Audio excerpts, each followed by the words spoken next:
What's up, guys? Hope you guys are doing well. Hey, want to do a quick video for you for the 4 ways to make money, all right?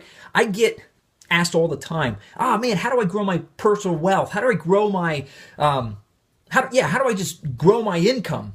Well, there's 4 ways that you can do that. And let me just say this too. There's not a right and there's not a wrong. It's more what is good and what is right for you, all right? There's 4 ways. 1 is an E, as an employee. Okay, you can go work for someone. 2 is an S, self-employed person.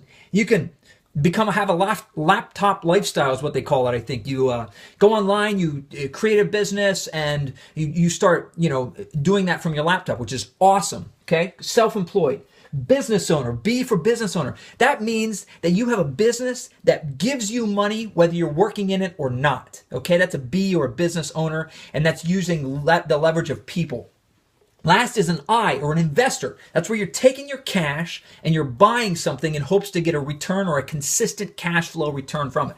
Buying stocks, buying dividends, buying real estate. You can be a real estate investor. You can, there's a lot of ways to do it. Okay, hope that's helpful, guys. But here's the thing. You need to choose which of these quadrants you want to get your cash from or your wealth from. Again, not a right or wrong. There are some really awesome companies to go work for. Imagine working for Google. The number 3 or number 4 guy at Google makes more than probably you, me, and 800 other people combined. I mean, that's an awesome employment opportunity for him. Self-employed. Again, you could be an attorney. You could be a CPA. You could have a laptop lifestyle where you are your own boss. You do all the marketing, all the sales, but here's the thing with an S and an E. If you leave, the income stops. Okay, you need to understand that's the one downside to the E and the S. Those are typically lower risk, but you need to understand that if you are an employee or you're self-employed, those are really great ways, and you can live a great life like that. If you cross this line and you come over to this side and you become a business owner, or your ambition is to become a business owner or an investor, all 4 of these are going to require different skill sets. Let me give you an example. As an E, or an employee, you need to be really good at interviewing for jobs, right? You need to understand what it is that you're being asked to do, understand your role in the company, and then go do it. Add incredible value. If you're supposed to be there by 8, get there at 7:30, get there at 7. If you're supposed to sweep the floor, then sweep the floor and wipe the counters. Add value, guys, no matter which quadrant you're in, just go at it, and you will see your wealth continue to grow. S, as a self-employed person, that's the type of person that doesn't want to answer to anyone, doesn't want to, wants to blaze their own path, blaze their own trail, or maybe you want to become a doctor or an attorney or a CPA or a financial advisor or a real estate agent, a house flipper. Those are all examples of self-employed people because they're their boss. They control their income day in and day out. They control their energy, their actions, all that kind of stuff. The B, the business owner, this is someone who, Bill Gates, this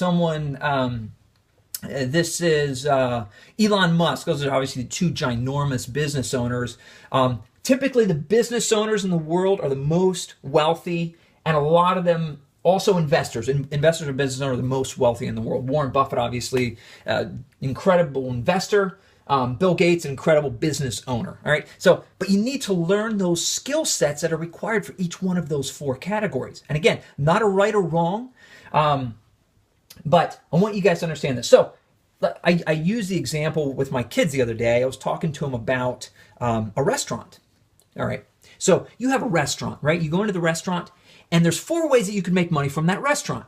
Okay. If you look at it from how cash is flowing, you could go in and say, I want to become a server here. I want to become a waiter or waitress. I want to be a cook. I want to be I want to do that stuff. That's an employee, and that's great. Okay, or I want to be the store manager or the restaurant manager. I want to be that's an employee. Somebody's going to write you your check. Somebody's going to give you your job description.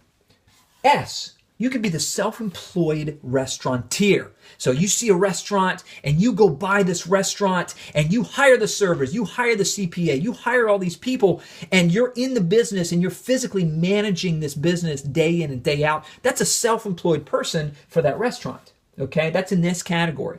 You come up here to the B, or the business owner quadrant. This is the person who sees the restaurant or starts the business and he hires all the things that are necessary and then he steps back. And you know that you're a B or a business owner if, and here's the litmus test, if you can step away from your business for 6 months and not have no contact. And when you come back 6 months later, if the business is either in the same position or better, now you know you're a business owner. It's not you're not in the mix of how the business functions. So that's a great aspiration, guys. If you want to do that, a lot of time, effort, and energy. You got to study. You got to work like crazy. An investor, this is someone who knows how to take a dollar and get a return for that dollar. Okay? An investor is someone who buys a piece of real estate and step back, hires a management company to manage the property and sees that cash come in. You still want to have a pulse on your assets, but it's not reliant on you. So me personally, I built a $4 million real estate portfolio. I own 70 units, 2 laundromats, a bunch of houses, a bunch of multifamily properties. So I've used this paradigm. I still have a full-time job. I work as an employee, and I love it. It's a great company, great place to be. And then the investor, I use the cash that I get from here and I put it down here. And I'm trying to learn the skills of an investor. And I'm seeing this wealth is continuing to grow. Week in, week out, day in, day out. And that's exciting. So hopefully that's helpful, guys. Listen, if you guys found this video helpful, it would mean a lot to me. And it would be really beneficial if you could leave some comments, give me a thumbs up, subscribe to my channel. All that stuff is really, really helpful. Secondly, I'm on Snapchat. I don't have my code in front of me here, but my handle is BTMyers1. And so you can follow me on that. I'm buying deals all the time. If you're interested in real estate as a way to invest, you can follow me. I'll give you tips, tricks, insights into how I'm continuing to grow my wealth. Hope that's helpful, guys. Keep moving forward. Thanks for watching. Have a great day.